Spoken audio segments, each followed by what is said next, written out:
ঝিনাইদহের ইতিহাসে এই প্রথম পূর্ণাঙ্গ মন্ত্রী আমরা পেলাম।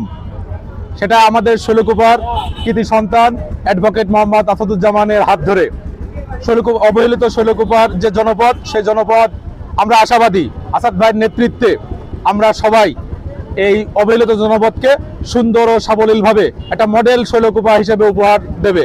শৈলকুপার পাশাপাশি ঝিনাইদহ জেলার এই অঞ্চলটাকে আসাদ ভাইয়ের নেতৃত্বে একটা মডেল অঞ্চল হিসাবে গড়ে উঠবে।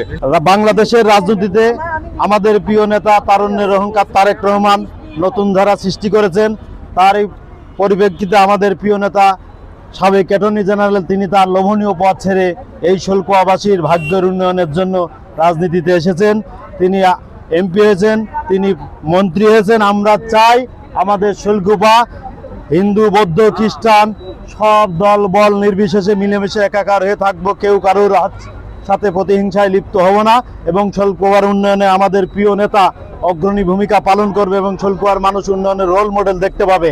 আগের রাজনীতি যেমন গ্রামগঞ্জে মারামারি, মার্ডার, কাজিরাঙ্গা হতো, ঈদ আলেই মানুষের লাশ পড়তো, এখন কিন্তু এই 17 বছর বা 1 বছরে সারা বাংলাদেশে আইনের শাসন প্রতিষ্ঠার জন্য আমাদের প্রিয় নেতা ইতিমধ্যে ঘোষণা দিয়েছেন।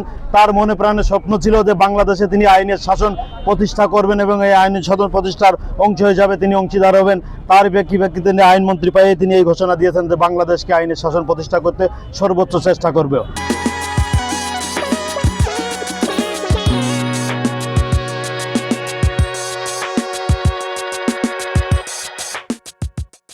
হয়েছে আইনমন্ত্রী, আমরা খুব সন্তুষ্ট হয়েছি এবং আমাদের পুরা ফ্যামিলি সন্তুষ্ট, সারা বাংলাদেশের মানুষ সন্তুষ্ট হয়েছে।